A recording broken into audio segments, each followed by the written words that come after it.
Okay, I have about 3 minutes after 7 o'clock. I want to welcome everybody that's joined us this evening to our 2020, actually, I understand it's 2021, but our 2020 virtual Missouri Livestock Symposium. What you saw there as you were coming into the meeting was a list of our sponsors, and we want to make sure and thank all of our sponsors again this year for making this possible. Excuse me. Great sponsors that have hung with us through a lot of years, as this is our 21st year in this event. It just happens to be our first virtual event due to the circumstances, but have made it a success nonetheless. So I'll jump right into it tonight and just give a quick introduction of who we have with us tonight. Most of you all know Corbitt Wall. Corbitt's a current commercial cattle manager and market analyst with DV Auction. Corbitt was a former USDA market reporter and head of the Federal State Market News Service, centered out of St. Joe, Missouri. Corbitt's got a wealth of cattle experience and background, and we certainly welcome him with us this evening. Our other guest this evening, Mr. John Campbell. John comes to us from Colorado. He's the manager of winter livestock at LaJunta, Colorado. And if any of you that are listening haven't done this, I would encourage you to go to Winter Livestock's Facebook page and catch John's weekly market report. Always find that of great interest. So gentlemen, thank you for joining me this evening, and welcome to our virtual Missouri Livestock Symposium. Thank you, Zach. So I want to moderate the discussion a little bit here, and this was a Q&A discussion, and I'll remind anybody that's on with us this evening, as we move along, this will be somewhere between about an hour and a half. We've had several questions that got submitted ahead of time, but if you have a question that you would like either of these gentlemen to tackle as we move along, I would encourage you to put that in the chat. We are monitoring that. And so if you have a burning question that comes up, please let me know and I'll make sure to get your question asked. So John, I'll just start us out here a little bit. And I would say, you know, this is probably a question that I hear a lot in Northeast Missouri. And it talks about how does a producer know that they can have an auction market that they can trust? How do they know if they've got an auction market that's working for the buyer and or the seller? And they kind of added a little, did you know, it seems like buyers do a lot of sorting in the ring anymore. So John, I'll let you start us off this evening with that. Okay, well, happy to do it.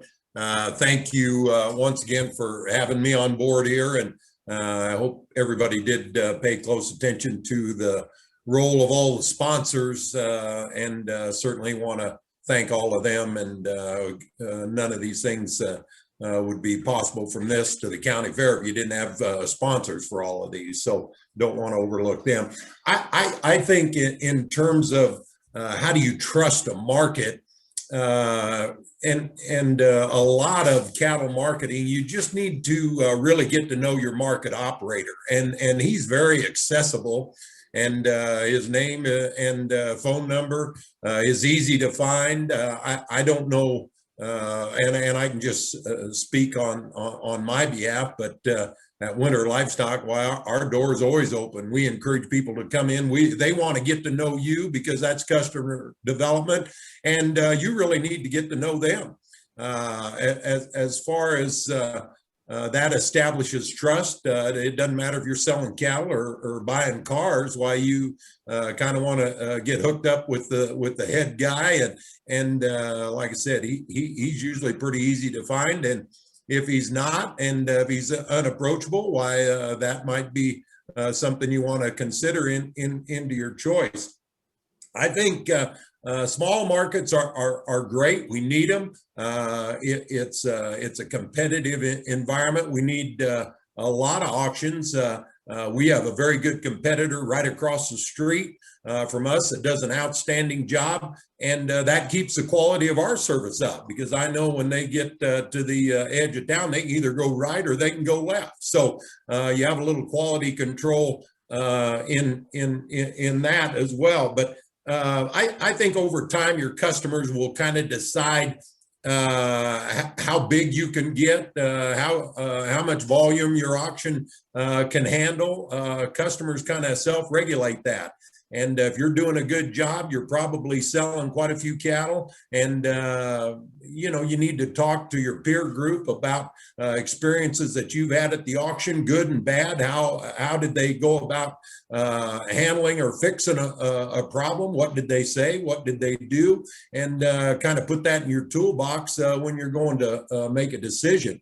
As far as cutting cattle off in the ring, that's really up to the management, and we try to really stress at Winter Livestock about sorting the cattle before they get into the ring. So if the cattle aren't sorted to suit the market or suit the buyer prior to coming into the ring, that's the auction market's fault. Nobody knows more about how to merchandise the cattle and get the most bang for the buck as far as the sort goes than the crew that's out there sorting them. We sort the cattle, and then we have people that walk the yards, myself included, and overlook the sort and make sure that it's done properly. And that's from the odd and end cows up to the pot load. So a lot of eyes look at our cattle, and then as far as the sort off goes, that's up to the auction manager. Is he running the sale, or are the buyers running the sale? And that doesn't mean if you have an unmerchantable, you need to deal with it. But you have to remember the buyer's responsibility, or not responsibility, but he is trying to buy them as cheap as he possibly can for his customer. And the guy that's running the sale is trying to sell them as high as he possibly can. But if they're constantly breaking you down, that's a lack of strength in the management and in the operator. If you got one you got to hold and you're farting around trying to cut him off for 15 minutes, you're just destroying the sale. Let the cattle go out the ring and have one of your hands cut him off, but keep the sale rolling and keep the momentum going. So don't let the buyers break you down. And you have to work for the buyers too. It has to be right. But the auction manager is running the show. Corbitt, I know you've got a lot of sale barn experience there. What have you got to add to that question? Well, I think John and I are going to agree on most things tonight, and he's absolutely right. You know, if you're worried about whether or not your auction market is honest, you need to find another auction market. But you're either, you know, if you're dealing with a bigger sale barn, you may not get to deal with the manager every time, but you'll usually have a field representative or somebody. But whoever your commission agent is, he's got to be one of your very, very best friends, and you need to be close with him. He needs to come to your place and see exactly how you do things, so that when your cattle come in there, he can tell the prospective buyers exactly how things are done at your place. And you know, I tell people in my talks, your commission agent, you need to drink coffee with him in the morning, iced tea in the afternoon, and beer at night, because he needs to be very, very, he can help you. He knows when those buyers are coming in there with certain orders, and if he knows what you've got at home, he can tip you off about that. Absolutely. And help you whenever it's time to come in, and they will help you if you're close with them. That's absolutely right. As far as sorting in the ring, that is a ploy or a scheme from a lot of your buyers to slow things down, especially if you've got a lot of farmer buyers or local producers in their bidding that could be a little intimidated from an order buyer. You know, on a bigger string of cattle come in there, and he knows that he's going to have to compete with that local producer to bid on those cattle. A lot of times he'll hold a finger up as soon as the cattle come in there saying he wants one off. Well, then your local producer's sitting up at the edge of his seat looking over the cattle, trying to see which one is supposed to have off, and he forgets to bid. Or he's afraid that he's going to miss something, and be made fun of. He's intimidated by those buyers, and that's where your manager has to hold his ground, and he has to say, no, the cattle are right. You're going to take them. If it's not something unmerchantable, you probably need to just stick to your guns and sell the cattle the way they've got them sorted up. So, Corbett, kind of a related question that came in about that, about how do you avoid hitting a really bad day if you're selling at a sale barn? And that's, I think anybody that's raised cattle has been there. You work all year, you take pride in what you got, and you deliver them, and it's just a wreck that day or that week. So what advice would you give in that? Well, that goes along with the relationship you've got with your commission man. You ask him when a good day to bring those in. Some guys kind of lolly back and forth whether they want to be a big fish on a little day or a little fish on a big day. And if you've got a lot of I'd rather be a little fish on a big day, because most of those bigger order buyers, you're not going to fill them up. They've got plenty of holes to go, unless you get in the time of the year where they're short of trucks or something like that. They've got places to go with those cattle. You're not going to fill them up. And so if they can get more loads, square loads of cattle bought like yours, then that helps the demand for your cattle. So but your commission man will tell you when a good day to sell those cattle is, and you've got to listen to him and pay attention. And that's why I tell people they need to get a little bit out of kilter with everybody else. If you're turning your bull out the same day as all your friends and neighbors, and you're weaning the same time, branding the same time, doing everything the same time, you're all going to have cattle ready at the same time, and it's going to be too much supply. Get a little bit off kilter, because there's demand for those cattle other times of the year, and I'm a big proponent of fall calving if you have the ability to do it. And I think guys should maybe get out of the habit of doing everything exactly the same day of the year as their dad and granddad did it. So, John, I assume as long as you've been in the auction business, you've hit a bad day or two. What do you tell those sellers that the market's off, and it may not be off at your market, it may be off every market that week, but what do you tell your sellers about the bad days? Over the 40 plus years that I've been in business, I think the sellers are a lot more educated now.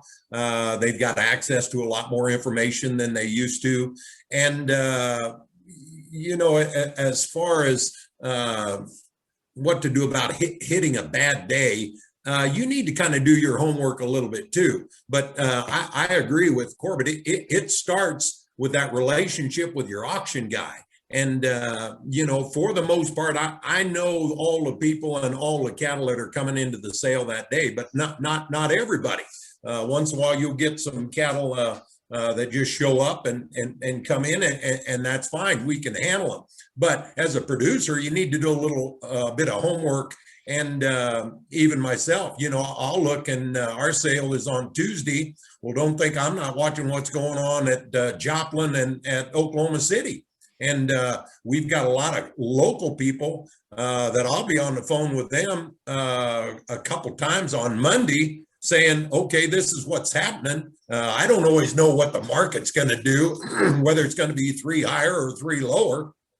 But there's some resources out there, and the market news is certainly one of them. But I know people in the seats at those auctions as well, and I can call them and get a feel for well, what do you see going on? Tell me what your best 7-weight steer bring. What about a 5-weight heifer? But you can look all of those things up as a producer, and you can call your auction man and say, what are you thinking on a 7-weight steer? Does the deal look okay? And he's going to look at the futures, and he's going to look at the cash and how much buyer interest he's got. And he certainly, while he can't predict probably down to the dollar what they're going to bring, he can give you a pretty good idea, or should be able to, a range of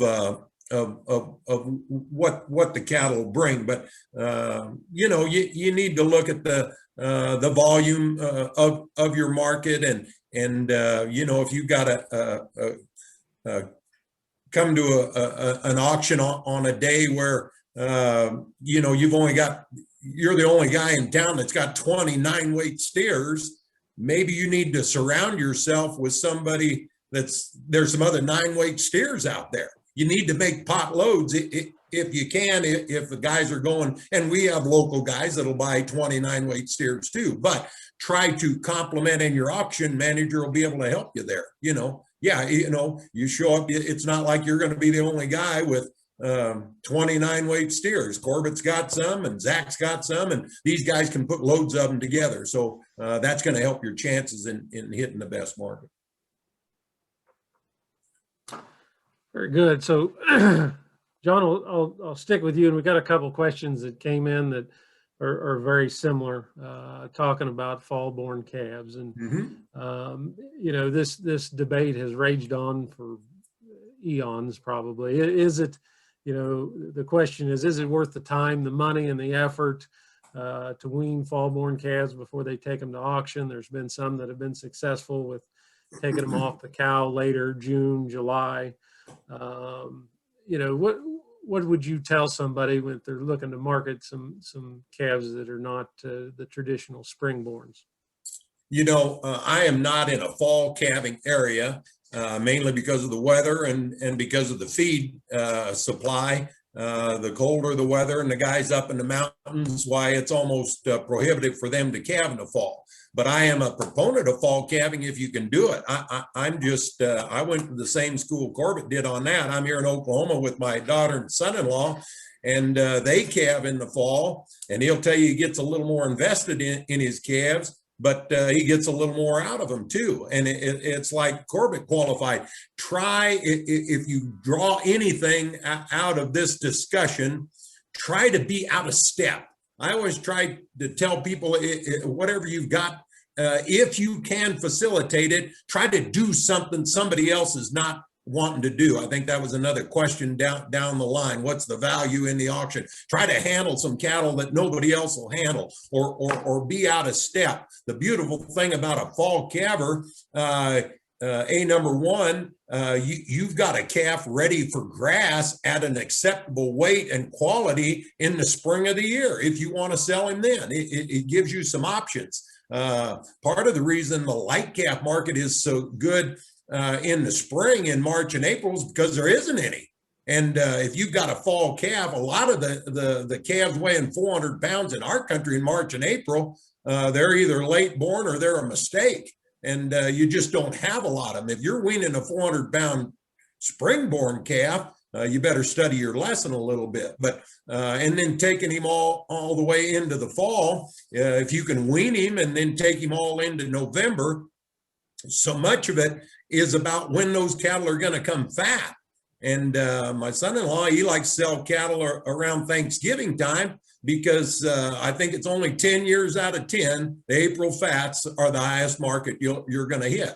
So he's trying to sell a big feeder. All the grass cattle are gone. There's no grass cattle left in November, and there's no spring calf that's that big by the time November rolls around. The biggest calves, if you calve in January, you might have one weighing 8 in December or January, but a fall-born calf, he ought to weigh 8 in November. Where you hit a niche in the market, you've got something nobody else has got, and he gets fat at a more opportune time. 9 years out of 10 coming fat in April versus spring-born calf, hell, they're all fat in July and August. And the guy buying them, that's what he's looking at. What market? What's the timing? When are they going to hit?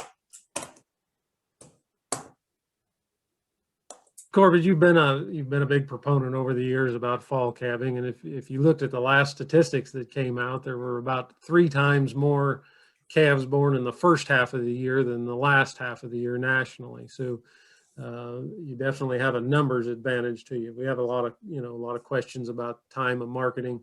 One of the things, and this is maybe just an off side note, but we had a lot of questions about marketing them in May as grass cattle, and people seem to be getting their grass orders in a lot times before May. So would it pay to keep those cattle longer, grass them yourself, market them in, you know, July, August, September, maybe even November, as John suggested?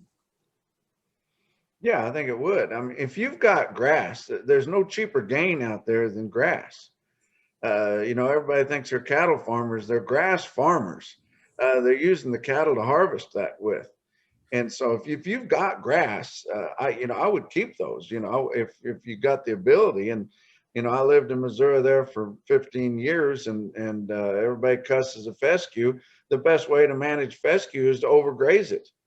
And that's what I always did. And then you can stockpile it, you know, at times if you're going to need it. But yeah, I would definitely, if you've got something that will graze, make a yearling out of something, you know.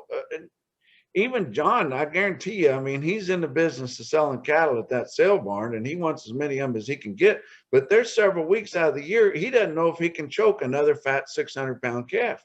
He wouldn't know where he could send one. And it's hard to choke that many. And you talked about how many more spring calvers than there are fall calvers. Yeah, it's 75% of our calves in the United States are born the first half of the year. Our infrastructure can't choke them all. We don't have enough pen space in the feedlots. We don't have enough hook space in the packing houses. And one of the biggest is we don't have enough trucks to haul them off that time of year. And so, yeah, that's why I'm trying to get people to smooth that out a little bit. You know, it just makes sense because people enjoy eating steaks and beef, you know, year round. And so you're basically just paying that packer to put them in his freezer and then dole it out to you as he sees fit. And he gets to buy them at a discount, you know, certain times of the year. But yeah, it's definitely, and I would never tell anybody not to wean their calves at any time. And even when you see opportunities for some of these peewee calves bringing a big premium, you're trying to build a reputation if you want to be in this deal for a long time. And you know, a cattleman's reputation is all he's got. It's just like a teenage girl.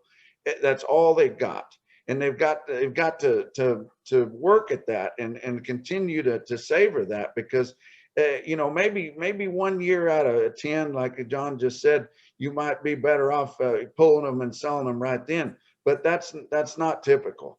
And if people start to think about your name and your cattle, you want them to be hard weaned, vaccinated, and everything, all the work done because you're building that reputation.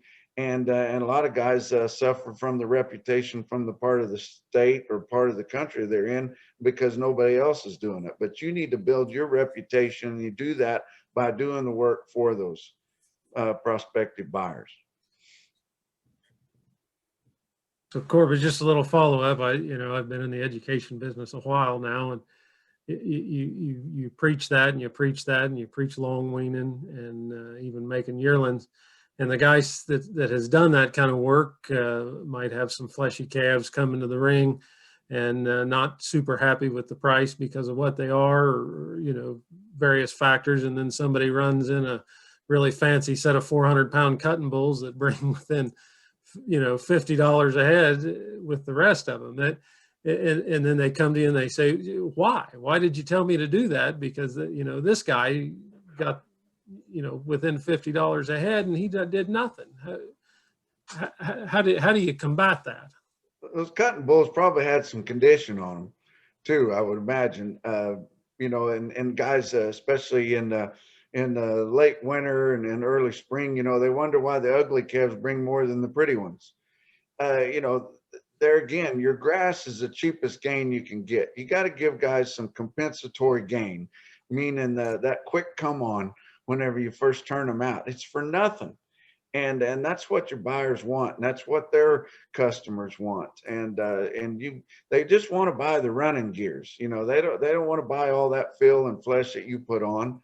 They'll do that themselves. But they want the quick gain to start out with. And so you got to give guys a fair way up in a fair condition. And I tell people that's got cattle turned out, stockers turned out, maybe that they're just putting some weight on, maybe it's their own calves, they've got them weaned and turned out. If you're supplementally feeding those cattle more than a pound or two, 100 weight, you're just putting fat on them. You're not growing them. And it's going to hurt you when they get to the sale ring. So, why would you want to do that?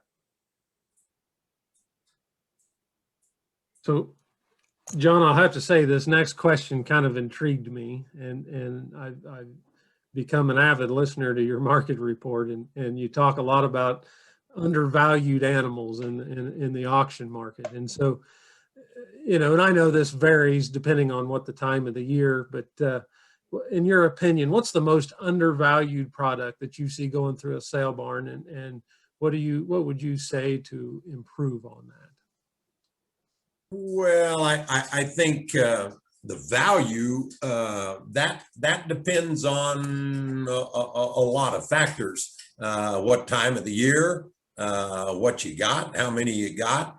I would say of the producers that I watch and that I think do a good job, it always seems like the guy that can handle the little peewee calves always kind of gets along, and you've got some of those guys, and they'll put quite a few of them together over the course, but it's the nature of the beast a little bit. But a guy that picks around and buys them little 280, 310, 320 weights, he buys them 2, 3, 1, 4, 6 at a time and puts them together, and they take a hell of a lot of work.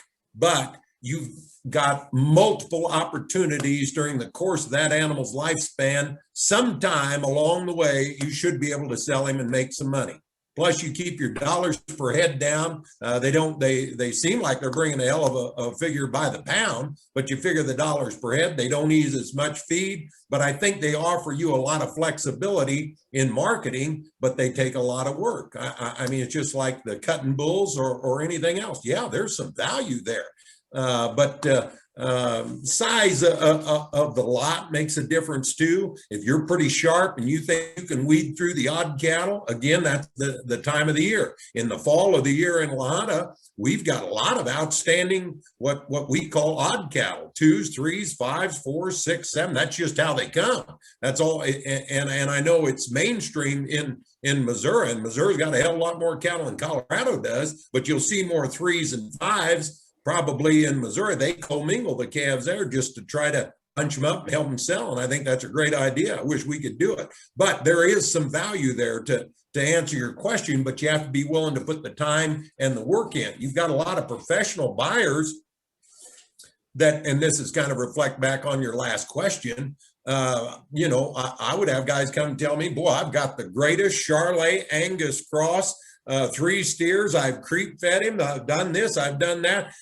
He's behind the 8 ball to start with because he's only got 3 of them. And that's not a put down for the guys that have little operations. We live and die by people that run less than 80 cattle. That's the business we're in. But you're selling to a different discipline. These big order buyers that are going to big lots, they wouldn't buy 2 steers for anything.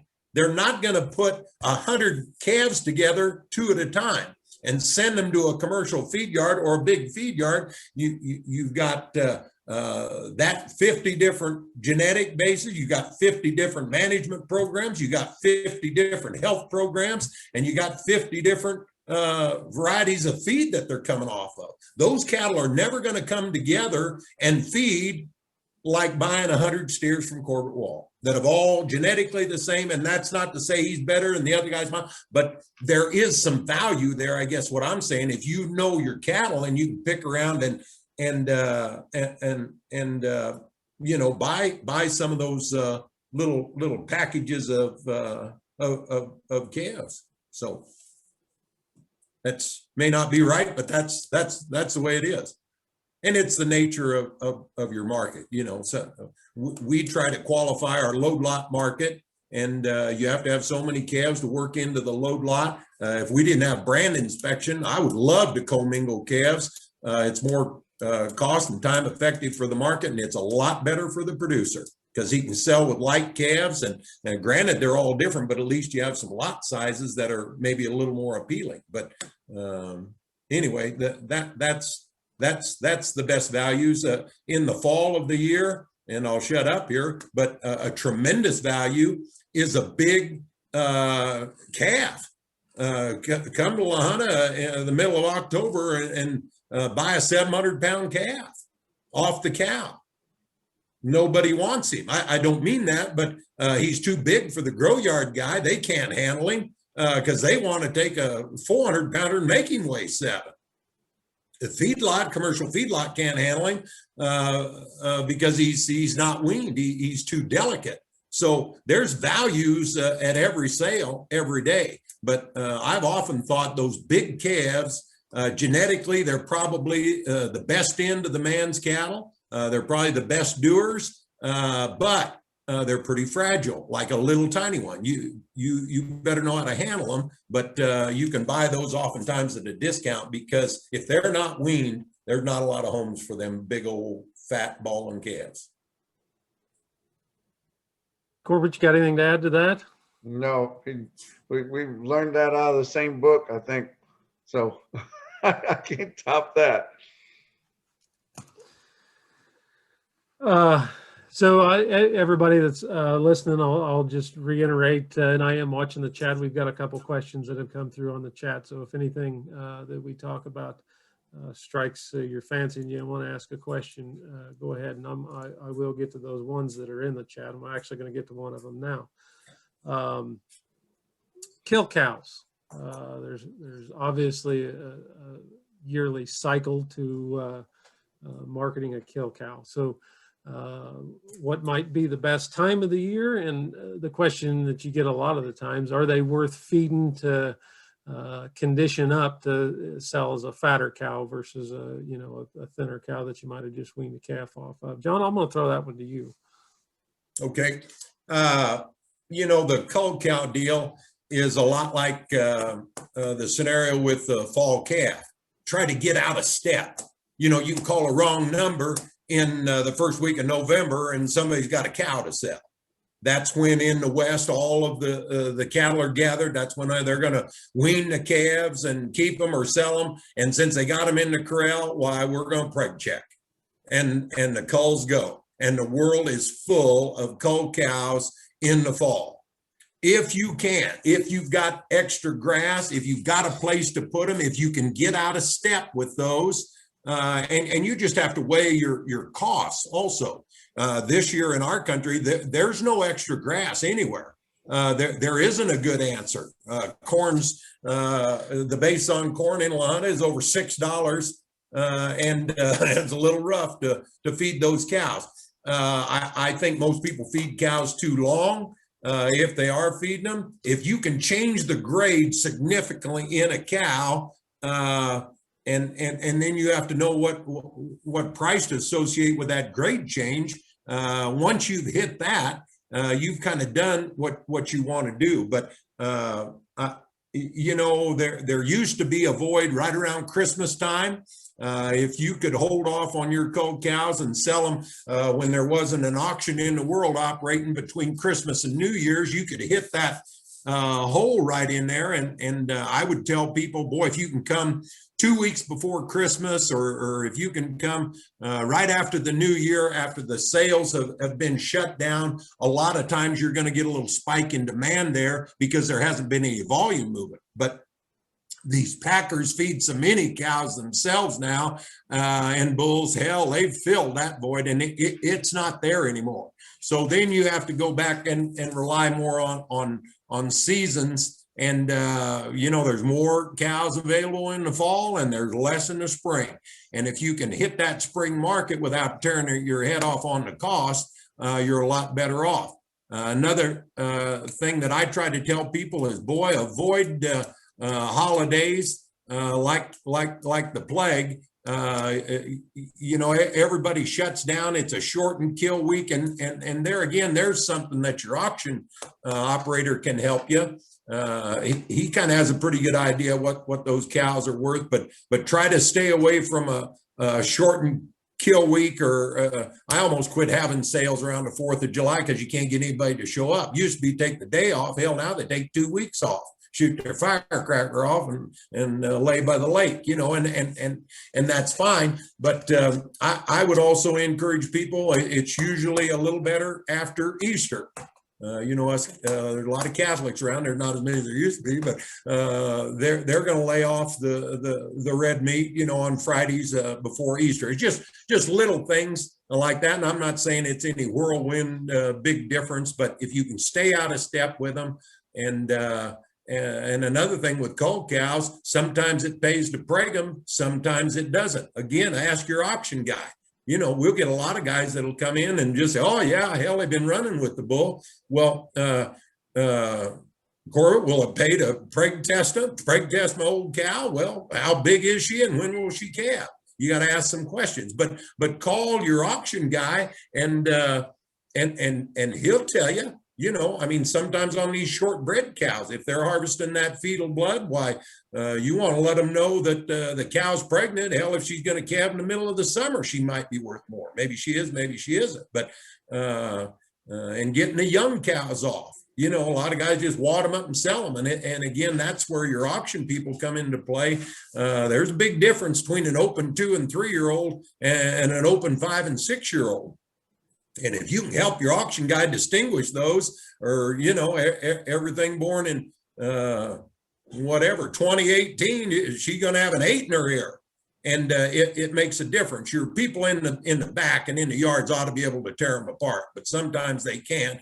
Any tools you can give your auction operator to work with on those culled cows, pregnancy, age, flesh conditions, he'll tell you there's times where a thin, lean cow is worth a hell of a lot more than a big fat one. They bring in those big fat cows and wonder why they only got 42 cents. They, you know, they got a belly on them like mine with my shirt off, and they're fat dripping off of them all over, and they can't understand why in the hell they don't bring anything. Hell, there's a rack of bones come in, brought more than my cow did. Well, they don't need the fat. They're throwing the fat out the back door. They want a lean cow. So again, your auction guy ought to be able to tell you what the price is on a cutter cow versus a big fleshy cow. And so many times it's there's a point of diminishing return on these cows.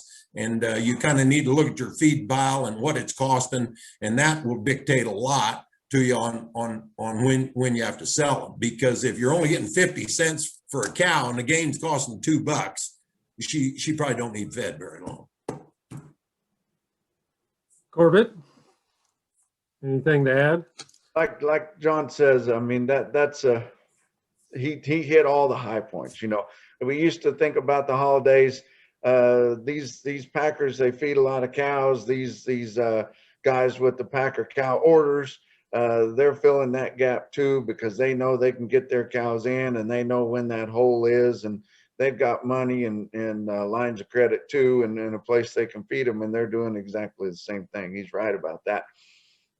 You know, I might add, he was saying, you know, if you can change the grade of that cow, most all the time, that lean meat you get off that thin cow, that meat itself is worth more than the meat off those fatter cows. It's just that the yield is so poor on those cows. You know, if they're only have a dressing percentage, you know, in the 40s, low 40s especially, you can't get enough meat off of there. But that meat itself is worth more, because for some reason these housewives think that 90% lean meat is what they want. And if they saw the kind of cows that kind of meat's coming off of, they wouldn't want them. They'd want the big fleshy nice cow that they might have to drain a little grease out of the pan on. But and that's why your bulls bring so much money, is because they kill those fat cows that are dressing over 50%. They get a ton of meat off of them, but that meat's fatter than what they can sell. So they have to get that lean meat off that bull, throw it in the hopper and grind it up, and then get that percent lean up a little bit. But you know, we still talk about utility cows, cutter cows, canner cows, and all that stuff. You know, those grades are still there on the livestock end, but they're not there on the dead end anymore. So utility, cutter, and canner, those were grades just like Prime Choice and Select was, but they don't grade cows anymore. They bone them out and they throw all the meat in a big grinder.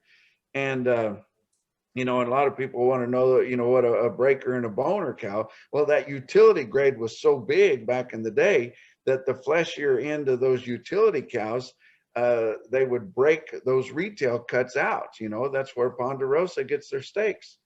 And so that's why they called them breakers, because they had enough flesh on them, although they were both in the utility grade, that the ones that they broke out the loin on, they could still make steaks out of those and market them to somebody. And then the leaner end of the utility grade was the boner, and they would just bone the whole thing out and just grind it up for ground beef. But that's the difference there. They don't use cutter or canner for sure anymore. But you sure don't want to sell if you have a real tiny cow. I tell you what, if you get where their carcass is going to be less than 450 pounds, they basically have no value at all. So, and a lot of times those are either jerseys or there's something wrong with them. So, you can't do that. But if you've got some tiny cows, you've got to get some pounds on them somewhere. But, and unless you know a hole or you can find a spot to kill them, I don't know how often it pays to feed cows. But, I think we pretty much covered all that. So Corbitt, I'll kind of move on in our questions here, and had one come in, and again, your background, you've reported thousands of markets, looked at hundreds of thousands of cattle, and so this question kind of points to something you'd be very familiar with. Do buyers care if cattle have been in a program? And this person is specifically asking about like your MFA sort of a program where it's a feed program and shots, or a Purina program, one of these name brand programs, wean 45, 60 days, whatever the requirements of the program are. Are the buyers really looking at those differently than something that's, just some guy standing up there representing these cattle saying shots, bunk broke, cut with a knife, et cetera, et cetera? What's your opinion on those program type cattle? The only reason, for the most part, that they would be more interested in buying cattle through one of those programs is for the third party verification, is because they can trust those. You go to the sale in the fall of the year, and the ring man looks up and says, "How long these been weaned?" Long time weaned, and had the shot. Oh yeah, all the shots, 2 rounds. Yeah, bullshit. They don't do that. Most of those guys don't do that. But to get into one of those programs, whether it's a tag in the ear or some script or some kind of paperwork, then you have to do that. And like there in Missouri, your gold tag program, people trust that, because the vet's the one that puts that clip in that ear, and that is for sure that it's really happened, because you can't trust people. And that's the only reason they would necessarily want one of those programs. Now you get into some of these other branded programs that you mentioned, and most of the time they know those cattle because they're so fleshy. You get into one of those feed company programs, well, they mandate that you feed them so many pounds, and then the cattle are too fleshy. When I was in charge of the federal state program there in Missouri, they MFA wanted their own flag, on those cattle, so they could pull them out and check the market on them. I said, "We do have your cattle flag. They're all flagged fleshy, because they have to give us as much of that feed to qualify for your program."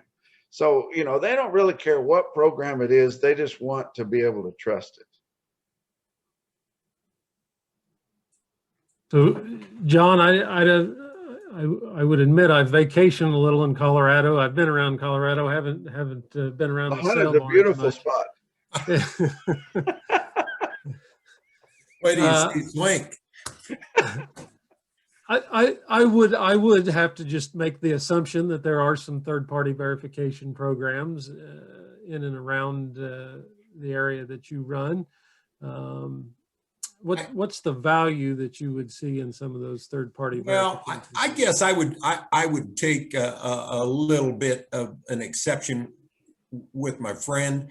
It and really it's not because he qualified it from the start, and it's about reputation. And we're fortunate that we deal with a lot of big ranchers, a lot of big producers, that their reputation is very, very important to them. And again, it's questions that I ask prior to ever seeing the cattle, or when I'm at the guy's place. Okay, you've had all these shots. Let's qualify all that. When did you give it to them? What did you give it to them?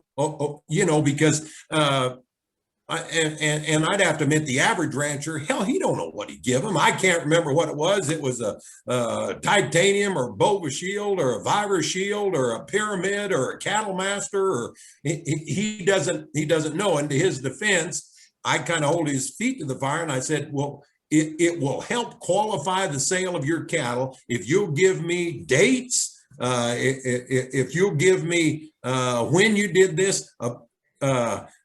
2 rounds of shots is, to most people, they had a shot when they branded and they had a shot when they weaned.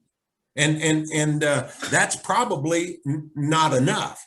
And, you know, you need a pre-weaning and then a shot afterwards. But the time that the cattle have been weaned. But I guess back to case in point, you have some reputable people that buyers come back and buy their cattle every year because they've had a good luck with them. And so I think at our auction, maybe people put a little more stock into it, because we try to get as specific as we can with the producer as to they were given this on November the 1st, then we gathered them all back up. We give them it again on November the 18th. And, you know, I'd have to admit, some people, especially you get in some of that big ranch country, it's pretty hard to do. It's a lot harder to gather 300-400 cows and give them 2 rounds of shots. And you got to have a facility set up in 9 different pastures in order to get it done. Sometimes the mechanics of it just doesn't work. And if it doesn't, it doesn't. And you represent the cattle that way. But you know, the branded, and we have a video auction as well, but some of those program cattle, they might they probably do qualify themselves a little better on a video auction where you've got the mainstay, you've got a pot load of cattle. You've got 85 600-pound steers, base weight, that are going to be handled the same way. It's tough, and a lot of these programs won't allow you to commingle cattle. Zach brings his 100 head of calves to the sale. By the time we steer and heifer them and size them 3 times, the biggest bunch you've got is 19. And so of that weight. So it's hard for the buyer to put 19 of yours with 19 cattle that are all handled alike and that may qualify for a program. And then years ago, and we don't handle a lot of program cattle, but you know, if they went through the auction, they were automatically out. I mean, you couldn't qualify the cattle. Now, if they put the little button in their ear and you want to sort them that way, but we didn't have enough light cattle to go with them to where a guy could make a load of them.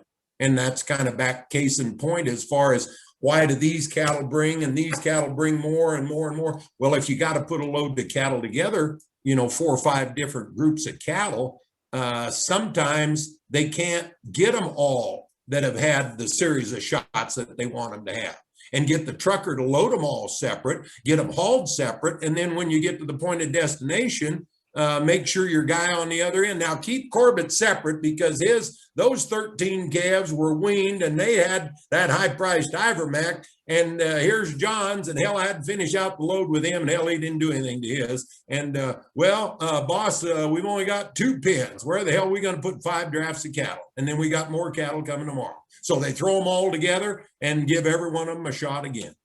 But they'll still have better luck, and they'll remember you know, the cattle that they have the good luck with. And they may not remember those, but they damn sure remember the wrecks. So John, I'll kind of circle back around to another question. You had alluded to it a little bit earlier. And I find this a lot in the cow-calf world, that the beef industry tends to kind of be at odds with itself a lot. And the kind of the point of the question is if you're a commercial cow-calf producer, does it pay to chase the genetic trends? So we're talking about cattle chasing weaning weight, or maybe marbling genetics to where your feedlot type EPDs. Does it really pay, if you're selling in a commodity market, to chase those sorts of genetic trends, if you will, as the question states? Again, I would say that depends on where you're at. If you've got 5 cows, you probably don't have any business buying a $40,000 bull. If you run, I know successful operators, and some of them would be north of us in a little better country, that the land's a little higher. You're talking about $1,000 an acre versus down in parts of New Mexico, where you can run on it for nothing if you're the biggest cowboy. And so the genetic, that's just one part of the equation. Yeah, everybody likes better cattle, but is that high dollar bull or the better genetic cattle applicable to your feed supply, your management style, the country that you run in? There's some ranches in New Mexico, and I work for them. I mean, they got 80 sections in one pasture. Well, they'll have bulls that never even find a cow. Well, they're probably not going to go and be a producer that puts a lot of money into their bulls. They need good bulls, and yes, genetics do pay off if you're in a position where you can take advantage of it. But the biggest dilemma they've got is if they're going to have water or not. So and can be very, very successful in this business. And I've been to bull sales with friends that live in the north that are more of they run a lot of cattle, but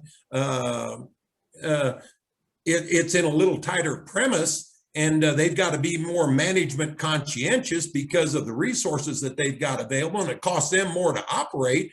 They probably have to wean a few more pounds off every acre than the guy that is running on ground that doesn't cost anything. And the differences in the cattle are very, very apparent. The further north you go, the better the cattle get, more times than not. But that doesn't take, we sell a lot of Arizona, a lot of New Mexico cattle, and I like every one of them. There's got to be a place for those too. And we'll talk about that later, but you get concentrations with these packers, and they decide they don't want to kill Arizona or Texas cattle in Colorado. Well, we just can't use them. Well, the world's full of them. You got to find something to do with them. They're going to continue to raise them, and they're going to be out there because those are the cattle that are best suitable for that area. And you can't take a 1,600-pound Montana cow and turn her out at Blend, New Mexico. She's probably not going to get along very good. But yes, for a price, there's performance buyers, and we're glad that we have them. And genetics is very important because, especially you get into this feed price the way it is now, they need cattle that can really take advantage of the high price feed at a point. But then there's also the next cut down. They've got a value too. And if you can buy them enough cheaper to compensate for the lack of performance, why, maybe they're a better value. They've all got a value, and it's the same way in bull selection. Yeah, everybody wants to have the best bull and have the best cattle, but is it applicable to your management style and to your operation? I buy cattle for performance feed yards, and they want the best ones. And then I buy commodity cattle for people say, John, just buy me the value. So whether you produce one or the other, you may not necessarily one of them be right and one of them be wrong. It's what fits your situation. Well, Corbitt, I'll bounce it to you a little bit. Chasing genetics. You know, when we sell cattle in a commodity market, a lot of times it's frame, flesh, fill. May not necessarily speak a lot to the genetics other than what you see on the outside. So what's your opinion on that? Well, it's like John says, you know, it has a lot to do with your environment, what you plan to do with the cattle. I would say if you're going to go out there and stretch out and buy some of these real high dollar bulls, you need to have the end point in mind on those cattle. Where are you going to market those cattle, and how are you going to market them? Are you going to feed them out yourself? I mean, if you're going to feed those cattle out yourself and you're going to get into some kind of a grid marketing arrangement, then you may want to go in there and spend some money for those carcass merit bulls. You know, if you're at elevation, you may want to get those bulls pap tested so they know that they can handle the elevation, or you might get in a big jam. For your everyday guy that's just raising a handful of cattle, you know, he can probably get by with a sale barn bull some of the time. But the reason he needs to go to those bull sales, and he probably needs to you know, pay attention to some value there, but at least he will get a bull that he knows is good, you know, that's been tested, trick tested, and been fertility tested and all that kind of thing. But you got to know where you're going with those cattle, and if you're going to go out there and stretch out and spend a bunch of money on them, then you got to keep your paperwork all in line and have all that stuff where you can show it to somebody that you're planning on marketing them to. So John, we get there's a lot of things you can buy as a cow calf producer, and one of the things that gets sold a lot now is genomic testing. So genomic testing cows, genomic testing calves. There's a lot of discussions. You know, of course, we genomic test a lot of bulls to their genetic merit. Do you see a market to that yet? Do you see there becoming value back to the producers of those that are willing to spend 10 or 15, $20, if you will, in genomic testing to add information? Because that's what we're doing. We're trying to add information to those cattle. Is anybody buying it? Well, I think Corbitt kind of that. It depends what you're doing with them and where you're headed with them. In our market, and you have such a concentration. If you're going to go right up on the ladder with them, and you've made a deal with the packer on establishing a certain grade and beating the plant average, and you're going to have X amount of primes and this and that, and that's what you're going to hang your hat on. I think a lot of those things are important, but we used to, and I'm by no means down on extension. I think they do a great job, but we used to have bull test sales, and I'll tell you what, why hell, there wasn't anybody in the crowd could follow along. I mean, they had a pamphlet that was 9 feet long. You need a magnifying glass to read it, and it goes down from everything from dollar value, and we're going to score them on how docile they are, and ribeye area, and back fat, and all of those things. At the end of the day, may be relative, and I think producers are hungry for a lot of that.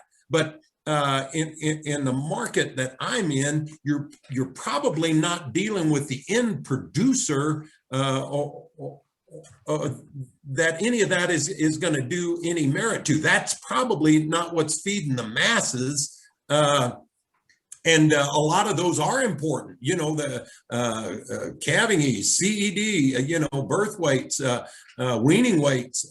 Those are all tools that nobody should neglect and you should work at. But you have to weigh all of those things depending on your situation and how you're going to apply them. And if you're just buying your bulls on ribeye area, and you're going to stand up the sale and say, by golly, these things have got the biggest ribeyes you'll ever find, weigh 600 pounds. The guy that needs to hear that, probably not at the sale. The guy that's going to buy them, he's going to grow them, make them weigh 8, and then he's going to sell them again, and they're going to commingle them with other cattle. And that doesn't mean you sit still and you don't try to get better. But I think a lot of that is information overload in terms of marketing calves and feeder cattle.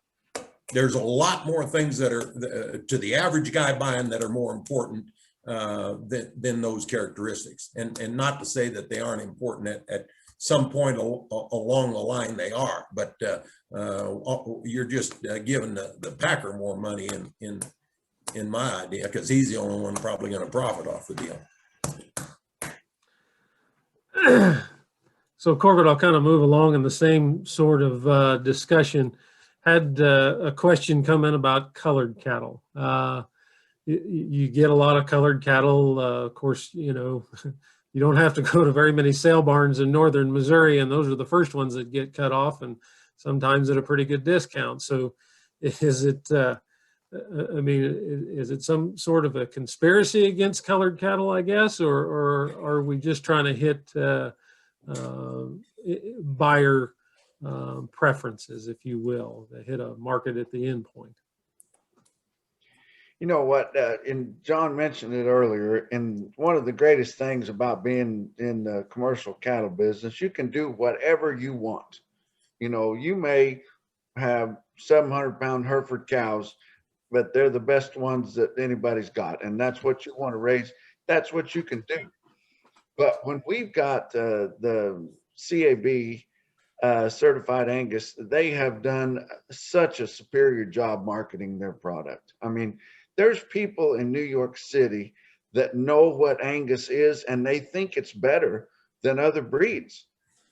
Why in the hell would you want to argue with them? And why would you want to fight it? You're wasting your time. Just fall in with them and ride that wave and surf it, until it plays out. We're starting to see that, I wouldn't say break down, but you're seeing some other things in here. Red Angus females, you can't find them anymore. Everybody wants them, and there's different breeds that some people prefer. There's some that they don't.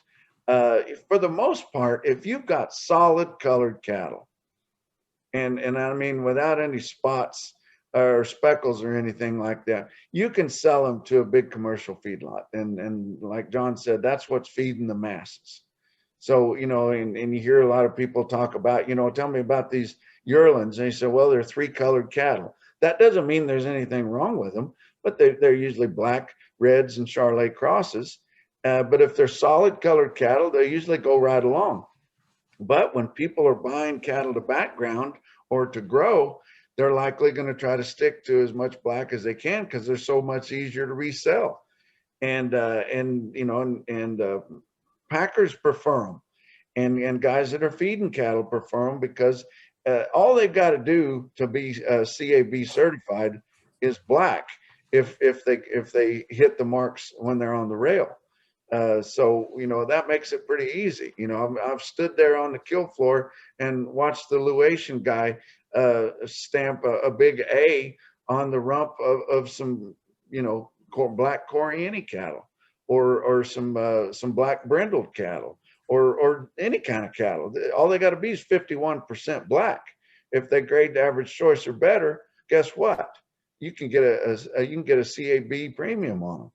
And so, why would you want to fight that? And I don't see why we should. But yeah, people that have to resell cattle, they're going to want to try to keep them as black as they can because they're easier to describe and they're easier to get rid of. John, how about in LaJunta? Do you sell many colored cattle in LaJunta, or do you find them harder to sell? Yeah, we do.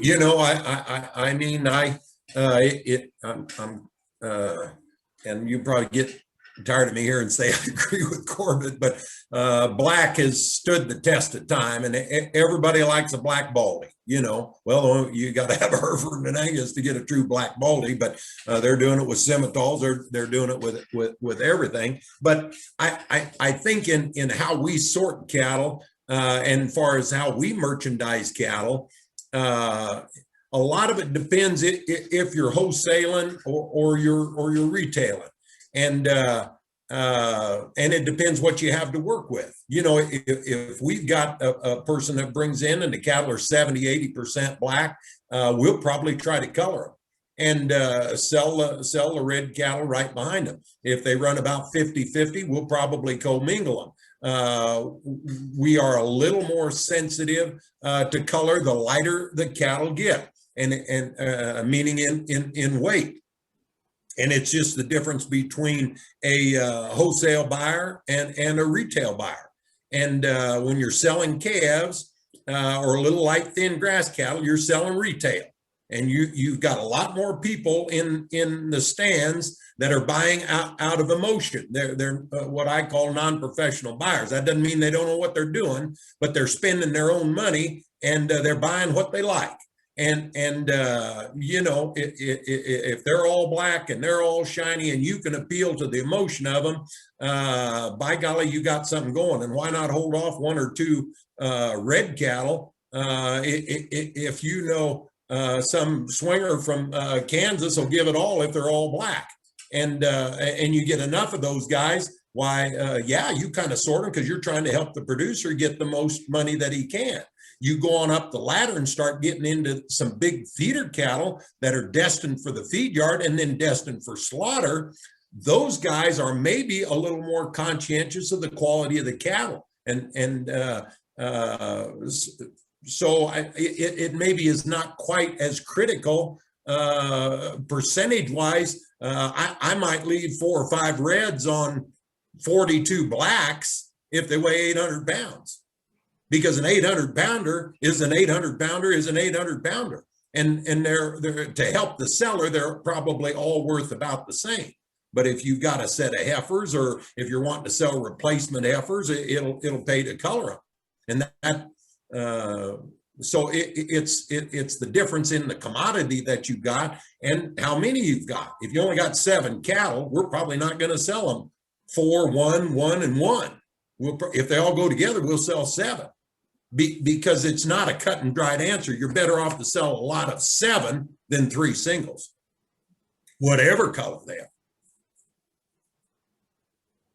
I might add, Zach, on there, we see a lot of testing and consumer, what they want the most and everything, but I guarantee you, and I'm not knocking them at all. They have done, like I said, we should have the CAB people running the checkoff dollars, because they've figured this deal out, how to appeal to people that don't know anything about cattle, and they see Angus on there and then they just head right to it.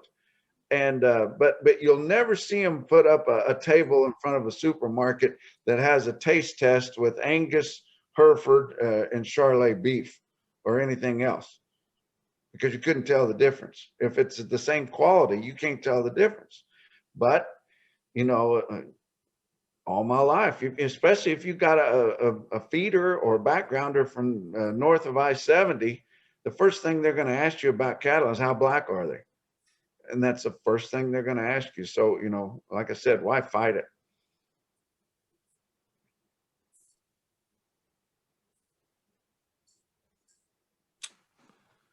Get myself unmuted there. So you brought up a couple points there, and I'll kind of turn several questions into one here, and I'll throw it to Corbitt first. And so I've had several questions in the chat and then submitted ahead of time about regional differences in the price of cattle. And I hear it here in Missouri. Northern Missouri cattle are worth more than Southern Missouri cattle, or at least that's the perception. You get into the eastern half of the United States or southeastern, they don't bring as much as what they do in the Midwest. You maybe you know, as John was and I'll kind of go to him next, but as he was talking about Arizona, New Mexico versus Colorado cattle. So what would you have to say about the regional price differences about cattle and how people in those areas that they perceive are getting maybe not as much money for their cattle, how do they get more? Well, your regional differences in price mostly have to do with freight, and that's the biggest deal, and it goes back to reputation. But you got to outlive your previous producers in there. You know, before I moved to Missouri, all I'd ever heard about South Missouri was shoeshine blacks because they raised a lot of dairy cattle there. And you know, the mother or father of that calf might not have been a Holstein, but its grandpa probably was. And then they're kind of cat-assed, and they're not very good, but they're black, but they called them shoeshine blacks, and you didn't want them. You know, we used to get cattle out of the Boot Hill in Missouri, and when we got them in, and they looked like shoeshine blacks. We weren't real high on them. You get in the Southeast, there's better spots in the Southeast. I worked in Georgia for USDA Market News for a while, and they'd talk about those LA cattle, and those were the lower Alabama cattle, and they're you know, they're swamp rats is what they are, and you can't keep them alive, and they don't get much quality to them, and they're just not very hard, and they're hard to sell, and you get little spots like that all around the country, and you have to. That's why that might be a place where if you want to raise really good cattle, I mean, you've got to reach out and find your market, and you've got to convince those people, and you might want to have some credentials, you might want to have some paperwork and things like that to get along with them. You know, Kentucky has really good cattle, and they are starting to learn to put weight on those calves instead of pulling them right off the cow and selling them. They're keeping them local, and they're making yearlings out of them, and they can sell them really well certain times of the year. But now if you're going into the winter feed period, you can't sell them as good because they don't have enough hair.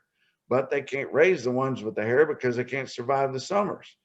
But you know, it just goes all around, but it's mostly freight for the most part. But I will say, being in northwest Missouri as long as I could buy total junk at St. Joe Stockyards. I mean, the sort-offs, the midnighters coming through, I mean, the absolute junk, and throw them together and had pretty good cattle.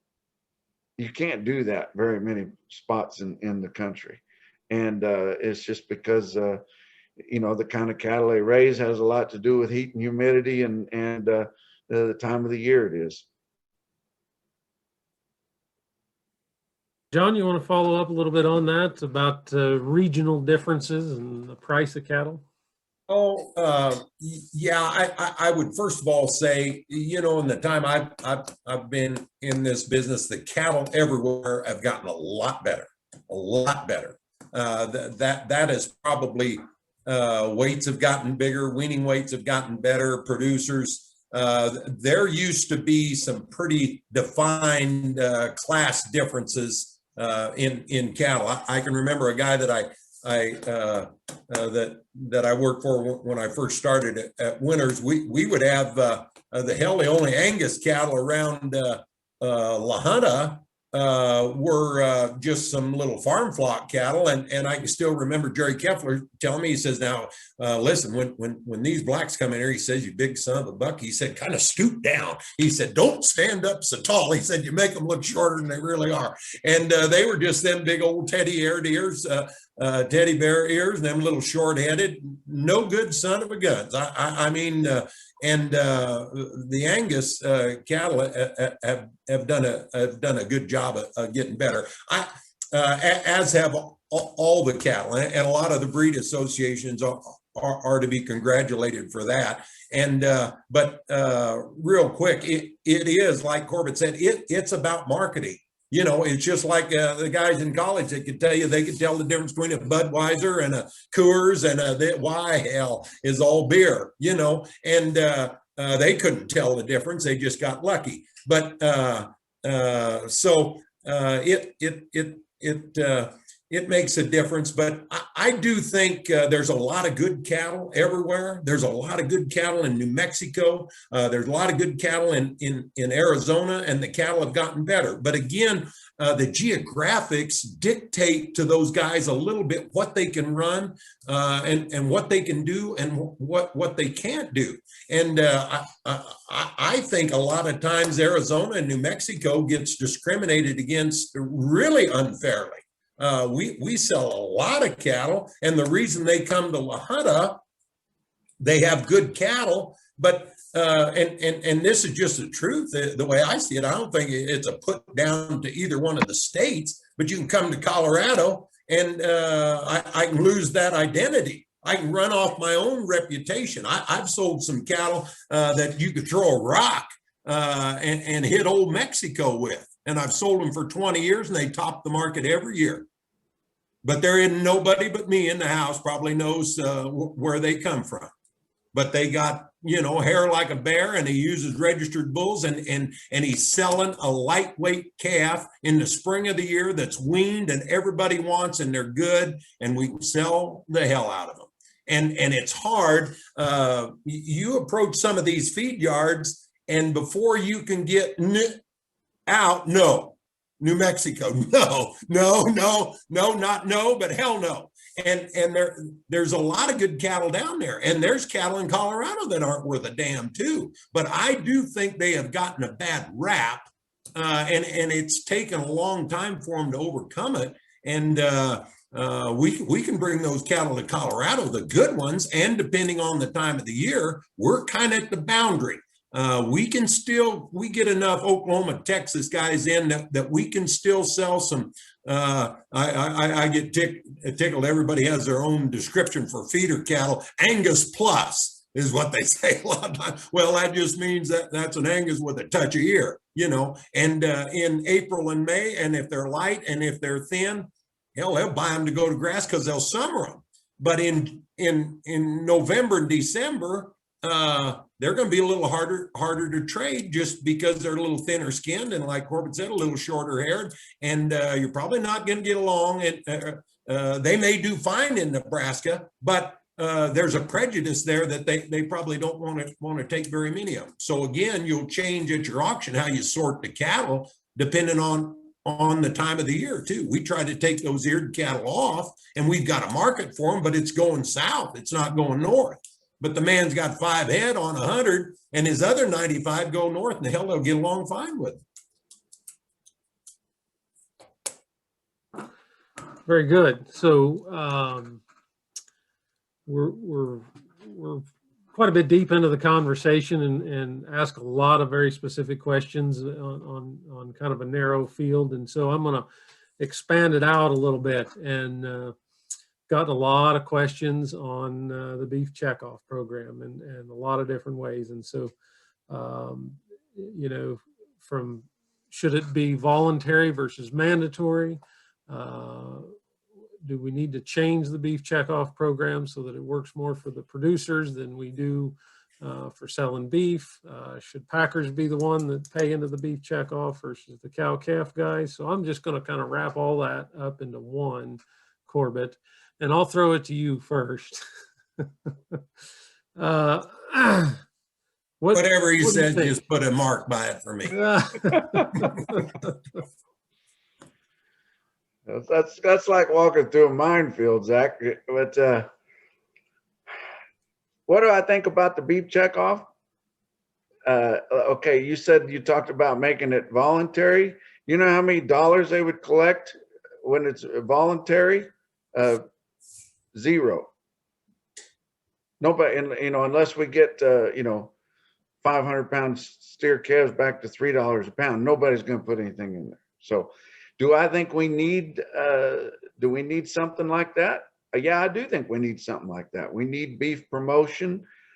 We need research and development. We need people to be able to go in there and find muscles of meat and a roast to pull out of there, and so you can put it on a grill and still chew it.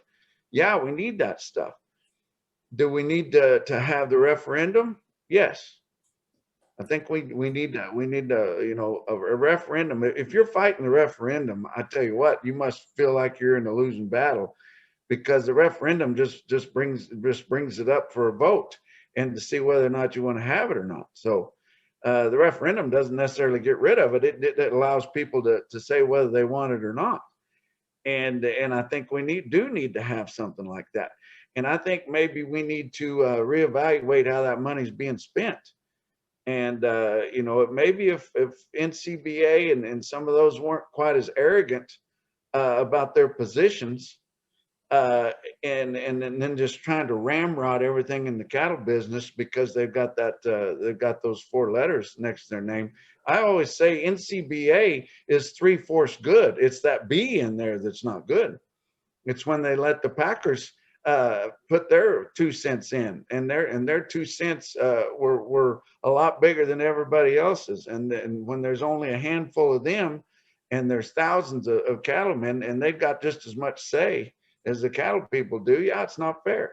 And so, you know, it irks a lot of cattle people, especially when they're losing money or they're having a hard time making it. You know, if I'm selling a pot load of yearlings, I know that somebody's going to make 60 or 80 bucks out of them. And a lot of times it's not your backgrounders or even your cow calf guys that's making any money. They're making the money. They're getting the dollar out of them. In some of these states, it's $2 or $3. But I think it needs to be changed up a lot. I think it needs to be changed the way that they collect that money. The brand inspectors and the feed or the sale barn operators, the onus should not be on them to collect that money.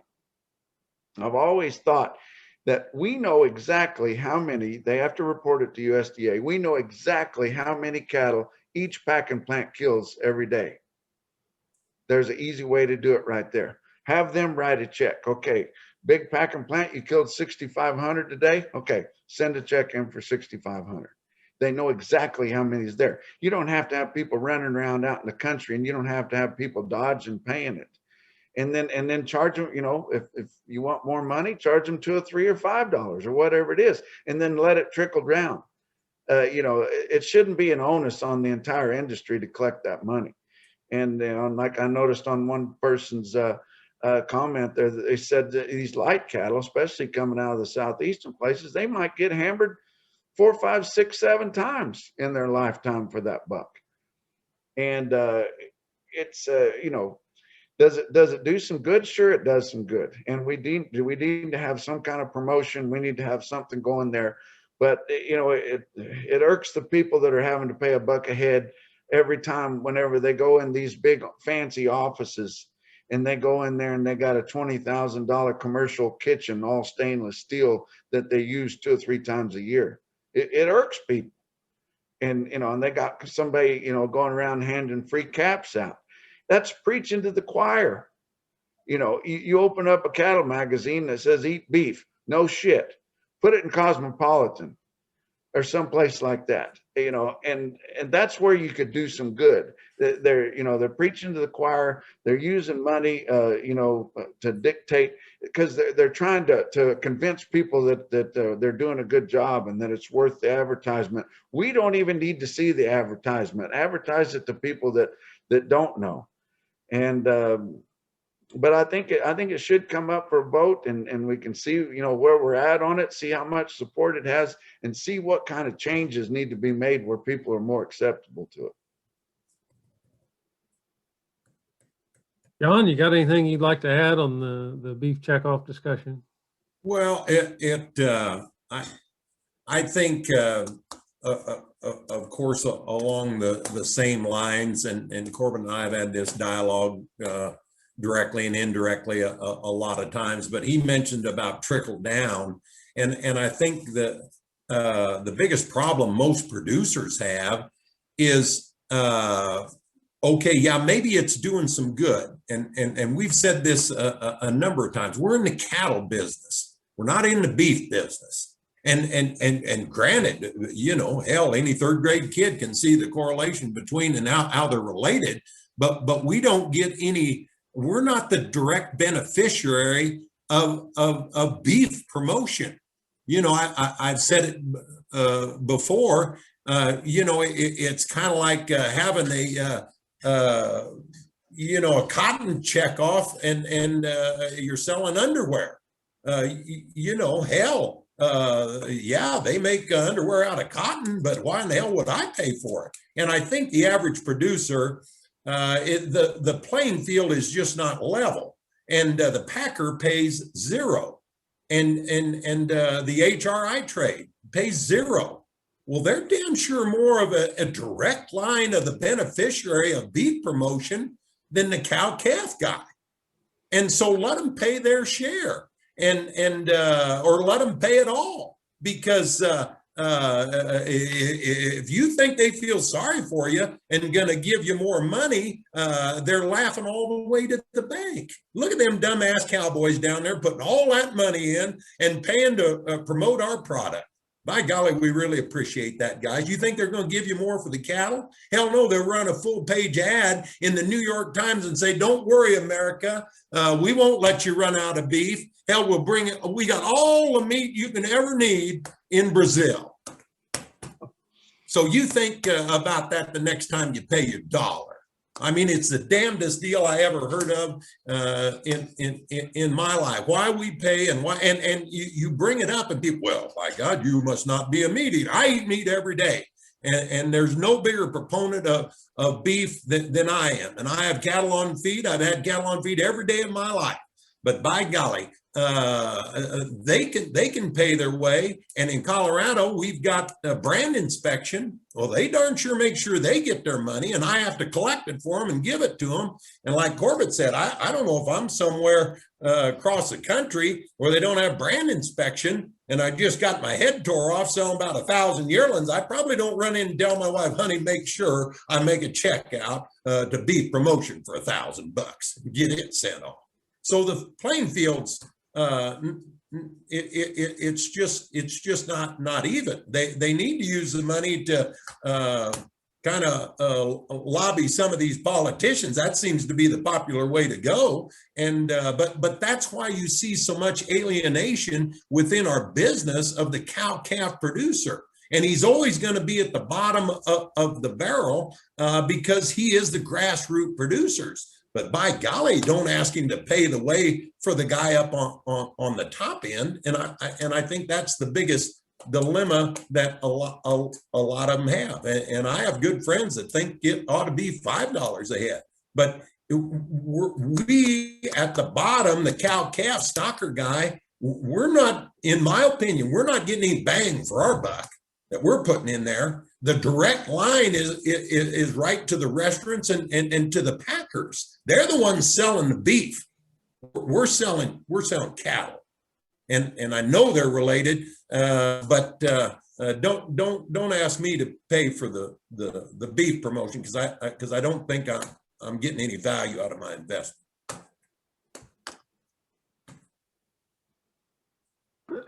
So Corbitt, I've heard you say many times on the checkoff about disparaging of competing proteins. Seems like we get hit more and more all the time of these competing proteins that are not even really animal-derived proteins at all. So, is there any room in there, you think, that if we can, if this comes to a referendum, that we can change some of those laws that constrain the funds, if you will, against disparaging competing proteins? Is that an important? And that's what I was saying. You definitely need to go in and change some of those laws up. It's in the rule book. You can't use those checkoff dollars to disparage a competing protein. Well, it was one thing when everybody fed hogs and fed cattle. Or even the guy that had a chicken house down the road. You didn't want to cause a fight with him in the coffee shop, or even lambs, like you're out in Colorado or somewhere. Yeah, we didn't want to spend money saying eat beef, it's better than this competing protein. But who would have thought we was going to have fake meat coming in? We can't spend these checkoff dollars to fight fake meat and tell you how less healthy it is and how full of sodium it is and how full of carcinogens and all these things. We can't do it because it's in the rules. And so that's one reason we need to probably do a referendum, open the thing back up, get some people with level heads in there and put some new rules in there and decide where they're going to spend that money. So gentlemen, I'm going to throw a couple questions into one here. And one of them was kind of asking about a national ID program and kind of would it consolidate the industry a little faster? And another question was about the 44 Farms and Walmart partnership. And I think a lot of that speaks to vertical integration in the cattle business. And you know, if you just look at what chickens or hogs have done, really any poultry, honestly, in the vertically integrated system. Are these sorts of things, these Walmart partnerships with 44 Farms, do you consider that a good thing, or is this just another step in the direction of complete vertical integration?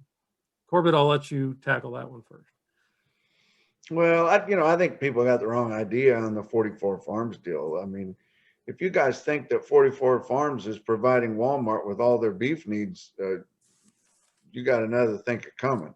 I mean, yeah, they've got some programmed cattle out there, and 44 Farms, a big outfit, they've got a buyback program, and they're keeping all the paperwork in order and all that, and they're offering some program type beef in there. But just because you're going to Walmart, you're not getting it from 44 Farms. It'd be impossible to try to get all that done with that. So I think that's a different deal.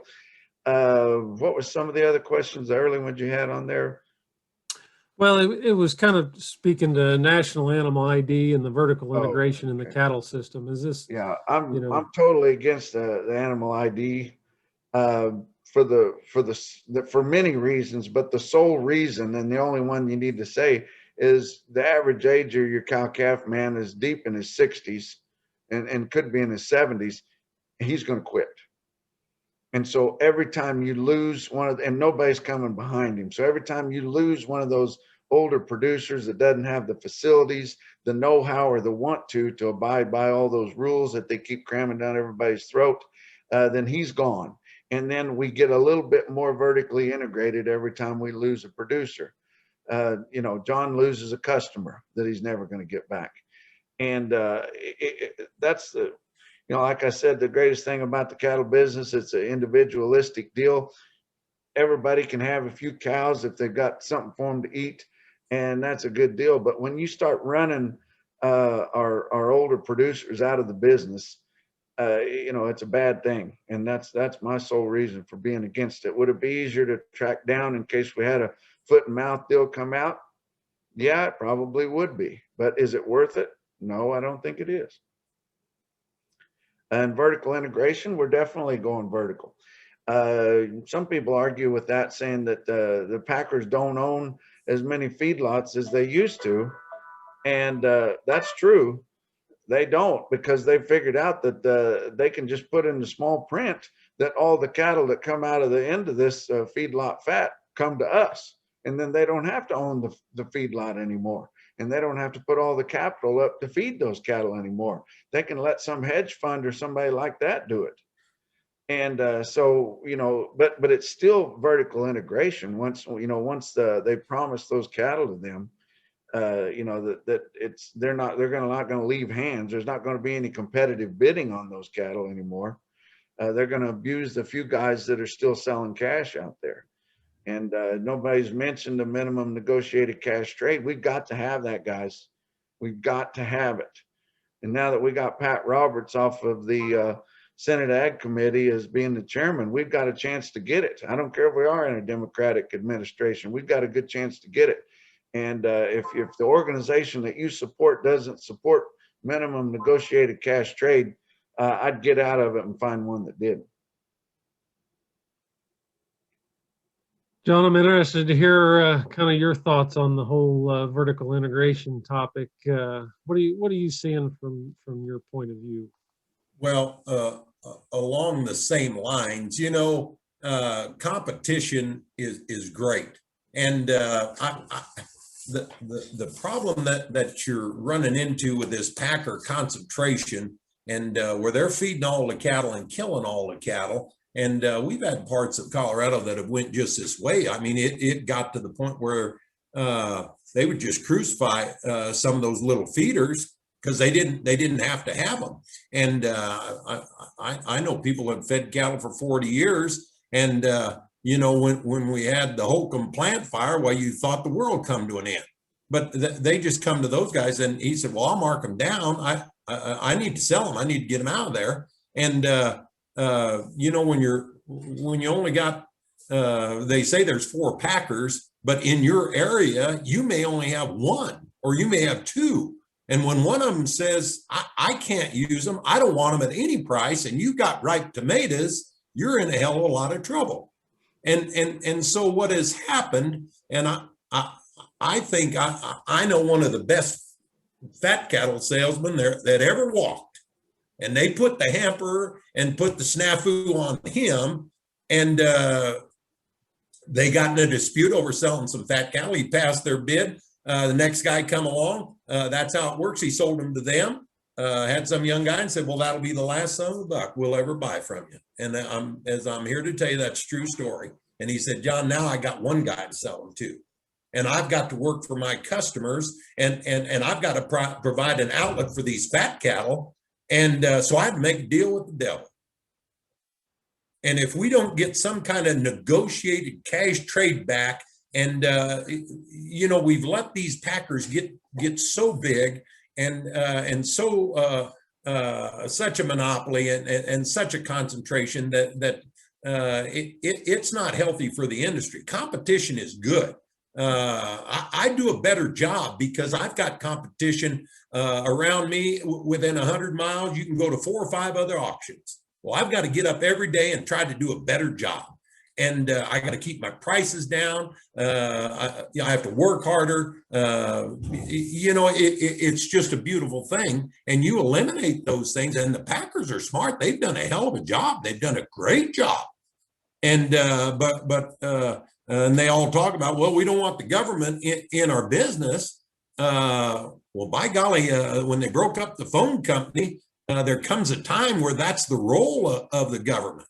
And but it's awfully hard to compete with those guys. There's been a lot of small packers around, and guys try to get started. And Corbitt can sell a train car load of tallow, and I've got a little chub in the back of my pickup. I'm going around knocking on doors trying to sell. I mean, it's hard to do, but as far as the animal ID, you know, that's just, and I'm very selfish here, but that would just devastate the auction business, and people would just run the other way. They said, "John, if you think I'm going to take them in there and read all those tags and then re-tag the ones that have lost the tag, or I got to know what Corbitt's ID number is so I can put a tag in a baby calf that was born into yards, and then or we got 5 we can't read, the reader won't read, so we got to take them over and have to put an ID tag on them and then sort them back on." It just breaks us down, and it'll be the end. And the guys will say, "You think I'm gonna bring them in there and let you boys gin them around and shrink the hell out of them? Forget them. I'll just sell them out here, and all you'll end up being is an odd cattle sale." And you know, we have brands in Colorado that'll bring them home, and I'm not a huge brand fan, but there's ways that you can find out where these cattle have come from. But and God forbid we have an outbreak of foot and mouth or something like that. But I think there's other vehicles we can use to trace these cattle back. But you'll just I think you'll just wreck our industry if it becomes mandatory. Until they get it, and maybe you have to have them tagged, put it on the producer, and maybe you have to have them tagged before you can ever leave home with them. And they would rather do that because they'd rather take the shrink at home than bring them at our place, and then have a high frequency that'll read them like a train car going down reading boxes. But it's pretty hard for, depending on the size of your auction, if you can implement all of those things. There's a lot of costs associated with it, and the government wants to do it, but they don't want to buy the tags. So it's a dilemma. But I could never support animal individual animal ID, and basically because I don't think it's any of my business. No, how many cattle Corbitt Wall's got. I think that's up to him, and he ought to be able to do what he wants to do, and maybe that's old school and pretty primitive, but that's the way I feel now. So we're getting pretty deep into it, so I'll kind of wrap it up a little bit, but there was one question that kind of came in a little bit later. And I kind of feel with this person as they were talking about cattle numbers, and we had a pretty important report that came out last week, and it, you know, the analysis of that report maybe wasn't as favorable to the cattle market as maybe we had hoped it would be.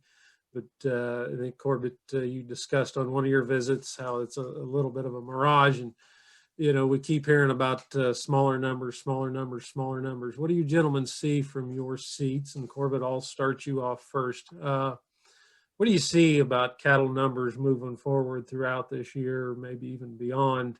Is it going to continue to be the mirage that these short numbers are going to lead to higher prices and it's always going to be next year, or are we closer than we think?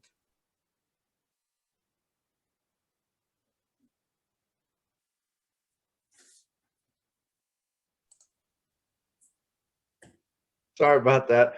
The feeder flash visit that you were talking about, you know, I was trying to explain that we should be enjoying some of that sweet water right now. And it's just that the USDA has just been so far behind on this declining herd number. You know, they moved the goalpost on this last report we had come out. You know, everybody looks at the percentages that we were down compared to what your analyst figured we were down. Well, we weren't down that much. No, they revised 2019, said they missed it like 600 and some thousand head. I mean, you know, we all knew it when we had the floods up there in Nebraska and places, and we had that horrible winter up there. A lot of calves were lost, a lot of cows got sold. We knew that we had, and they didn't show much of it that year, and they just keep trying to catch up, and they're just going to keep being behind on this till we go probably another 3 years or so, and then they'll probably be a year and a half behind going back the other way, and it'll be that much tougher on the market. But one thing that's going to help on our numbers, you don't like to see it, but this high grain is going to help on that. It's been so much easier for these cattle feeders that, you know, they've already got the cattle in the lot. They've already got them straightened up. They've already got them doing good. You know, instead of replacing that feeder animal, let's just keep feeding him, make him weigh 16 or 16 and a half. And then that's what they've been doing on cheap grain. You don't talk about them doing it so much whenever corn's $5.50 a bushel. You know, they're going to go back to those charts and they're going to watch and see, you know, how those cattle are feeding. And just about the time they start to crest on their efficiency, they're going to shuck them. And no, we're not going to have 80% choice in the 5-area feeding region anymore. We're going to have select selling again. And you know, that's the whole reason for that. We've been overfeeding cattle. We've been making obese cattle, and there hasn't been any discounts for yield grade 4s and things like that, because most of the plants have in-house yield grading, you know, and they're even allowing a certain percentage of 4s on your CABs and stuff like that now, which, you know, we never did like those overfed cattle, those wasty kind of cattle, but we like that quality grade so much, and we want more of it. That they've started doing that. But now that grain's getting high, it's going to be easier to go to Winter Livestock and buy some new feeder cattle and get them straightened out than it is going to be feeding those inefficient, big, heavy cattle that the cost of gain on those by the week is probably like $1.30 or $1.35. You know, I know it might be a buck a pound cost of gain through the whole feeding period, but you got all the good out of them when you bought those conditioned cattle early with the compensatory gain, but you're losing it. You know, who's going to keep feeding cattle with $1.30 cost of gain when they're only bringing $1.12 or $1.15? Nobody. So I think when numbers are going to get back in line, and you've got good markets to look forward to, and if you've got a little herd of cows, I wouldn't get rid of them anytime soon. John, interested to hear your opinion. My boots on the ground in Northeast Missouri already tell me cattle numbers have tightened. They've already tightened. There's just not as many of them out there. What are you seeing? Oh yeah, in our area, of course, we were devastated back in 2002. It was the biggest year we've ever had, and as far as the auction business, it was the worst year we ever had. And we have been extremely dry. We sold cows again all summer, and they went to slaughter. And I feel the same way Corbitt does. I think next fall, if you can hold on, why, by golly, it's going to be pretty good returns, but you got to have something to run them on. I try to talk people out of selling cows and keeping the heifers back. Well, that's easy for me to say, sitting at this desk, but because I don't have to feed them, but you got to have some place to run them. And that's the problem. Boy, I'll tell you what, it is dry over a big area. Feed is high, and everybody is cutting into these cows. And I mean, they're cutting into them deep in our trade area anyway, and getting rid of them, and have been for a while. As far as the spec guys breeding heifers, that deal has been a train wreck for the last 3 years in a row. It just hadn't made any money. So I don't think there's going to be a lot of heifers bred. We're selling a lot of people's replacement heifers. They're going to the feed yard. And like I said, we're down on cows, and we're in the volume business. But I don't know if we get back quite as good as we were in 14, but I think it'll be better. And I think the yearlings next fall be quite a bit better, because I in our trade area, there's not many cattle turned out. And I'm down here in the Panhandle, Oklahoma now, and you don't see many cattle on wheat, and there's none in Pratt, there's none in Dodge City.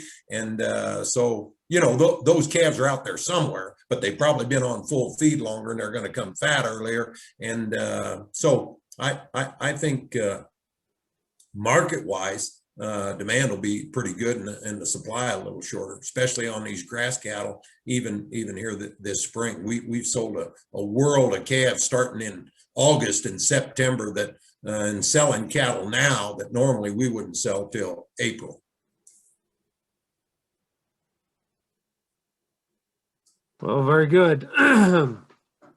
Well, gentlemen, I know we're getting deep into the night, and John, I know you got to get up early and help brand calves in the morning. So I hope your daughter's got you set up with a pretty good horse, and got at least a decent rope to help her do that over the next few days. And hopefully you don't get in too big of a wreck. And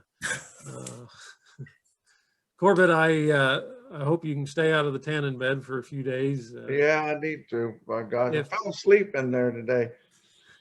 Hey, I've got 5 hours to drive back to Canyon, Texas, and then got to do a feeder flash for you bastards in the morning. So, and then get to slap out Oklahoma to a bull sale this weekend. If you need to stay out of the sun, come to Northeast Missouri. We haven't seen it in about a month. So been there, done that. So anyways, a big thank you to John and Corbitt Wall. And if you're not following these guys, check out the feeder flash with Corbitt Wall. Also check out John Campbell's market report from Winter Livestock. You can find him on Facebook. Does an excellent market report every week, and I always look forward to it. So also want to thank all the sponsors again of the Missouri Livestock Symposium. Wouldn't be possible without that. And I think we got a lot of good information out there from you gentlemen tonight. And again, I thank you very much, and safe travels, and hope to talk to you again soon.